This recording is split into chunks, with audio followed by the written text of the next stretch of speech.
नमस्कार दोस्तों, स्वागत है आप सभी का उत्तराखंड पोस्ट पर। उत्तराखंड में चुनाव की तारीख का ऐलान हो गया है। उत्तराखंड में 14 फरवरी के दिन मतदान होगा और मतों की गिनती 10 मार्च को गुरुवार के दिन होगी। चुनाव से पहले सभी पार्टियां अपनी अपनी जीत के दावे कर रही है। कांग्रेस को जहां पूरा भरोसा है कि राज्य में सत्ता परिवर्तन होगा, तो वहीं भाजपा कह रही है कि इस बार उत्तराखंड में सत्ता परिवर्तन की रवायत टूटेगी और उत्तराखंड में एक बार फिर से कमल खिलेगा। इस बीच उत्तराखंड के मुख्यमंत्री पुष्कर सिंह धामी का बड़ा बयान सामने आया है। धामी ने कहा कि प्रधानमंत्री नरेंद्र मोदी ने आने के बाद कई मिथक तोड़े हैं। हम उत्तराखंड में भाजपा की सरकार बनाकर मिथक तोड़ेंगे।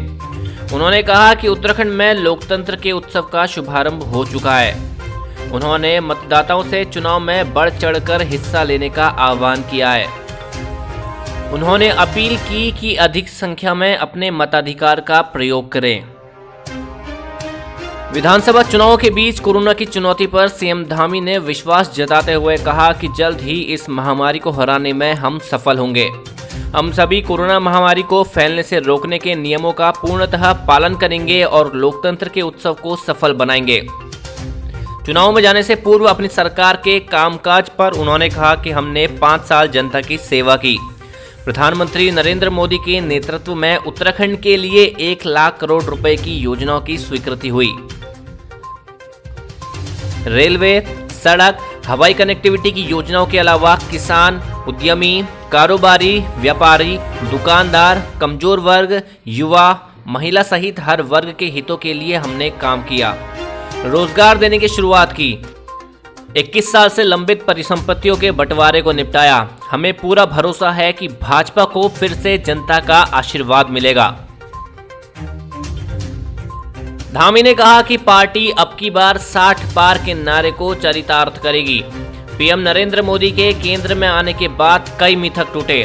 दोबारा सरकार बनाकर हम उत्तराखंड में भी मिथक तोड़ेंगे। राज्य को ऐसी सरकार चाहिए जो केंद्र में भी हो।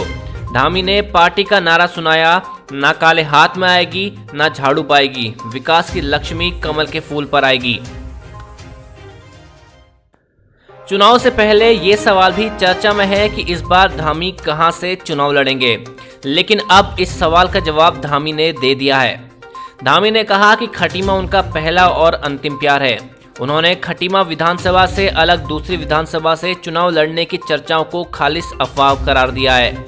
उन्होंने कहा कि खटीमा उनकी कर्मभूमि है और इसे छोड़कर वो कहीं नहीं जाने वाले हैं।